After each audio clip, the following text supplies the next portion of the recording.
আচ্ছা তখন থেকে এক কথা কেন বলছো বলো তো? মা, আপনাদের চা। আরে বাহ, মেজো বৌমা চা নিয়ে এসেছে। দাও দাও দাও, অনেকক্ষণ ধরে না চা তেষ্টা পেয়েছিল। বাহ, তোফা চা। মা বলছি যে আজ রাতের ভাত রুটিগুলো করে ফেলি। আসলে নিপা ব্যস্ত আছে, তাই ভাবলাম আমি আর মা না হয়। কেন? তুমি কেন করবে? বড় বৌমা এখনো বাড়ি ফেরেনি? না না, ফিরেছে দিদি ভাই। আসলে ওই ইনভেস্টিগেশনের গল্প করছে তো সবার সাথে, আর সবাই সেগুলো শুনতে এত ব্যস্ত, মানে নিপা দিশা, তাই আমার আর ওদের বিরক্ত করতে ইচ্ছে করলো না। তোমার আর নিবার কথা আসছে কেন? রোজ বড় বৌমা করে, বড় বৌমাই করবে। ওকে আজ পারবে না বলে? না না, দিদি ভাই পারবে না সে কথা একবারও বলেনি। আসলে আজ সবাই দিদি ভাইকে হেল্প করছে তো। জানেন মা, টাবলু না গরম গরম তেলে ভাজা কিনে এনেছে, আর আপনার মেজো ছেলে চা বানিয়েছে। কেমন হয়েছে মা চাটা? ভালো হয়েছে?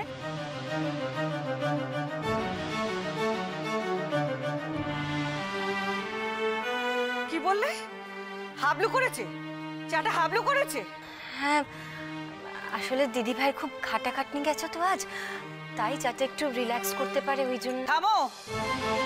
শুনলে শুনলে ও কি কথাগুলো বললো? শুনলে? হ্যাঁ, বাড়ির বউ সে ট্যাং ট্যাং করে ঘুরে বেড়াবে, আর বাড়ির ছেলে সে কিনা রান্নাঘরে গিয়ে হাতা খুন্তি নাড়বে। আর কত কালে কালে আমাকে দেখতে হবে বলতে পারো? আর কত দেখতে হবে তুমি শুনতে পাচ্ছ?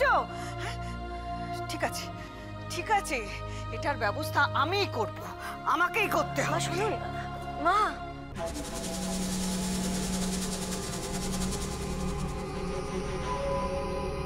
ঈশান কোণে মেঘ জমলো, ঝড় আসছে। খুব ভালো হয়েছে চাটা। ও বড়নাথ বউ, উঠে পড়লে কেন? আর কিছু তো শোনা হলো না। থামা, আমি শাড়ি জামা কাপড় ছেড়ে নিই, রান্নাঘরে ঢুকতে হবে তো, কত কাজ আছে আমার। ওফ বৌমনি, বলছি তো রান্নাঘরে যা যা কাজ বাকি আছে করে দেবো। আমি আর দিশা দুজনে মিলে করে দেবো, তুমি একটু রেস্ট নাও না, তো ছোটাছুটি করলে তো। হ্যাঁ বৌমনি, আমি আর বর্দি ভাই মিলে সব। আজ তাহলে রাতের রান্না বান্না বন্ধ?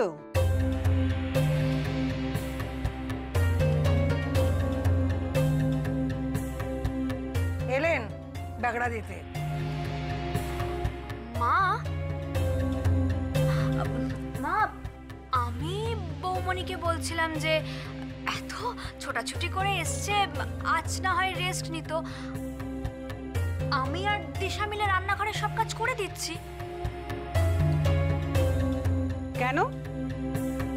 তোরা কি রোজ রোজ করিস যে করবি?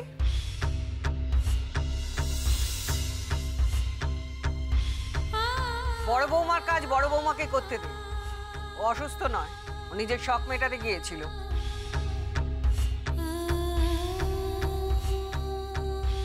এই সংসারের কাজে বড় বৌমাকে কেউ গায়ে পড়ে সাহায্য করবে না।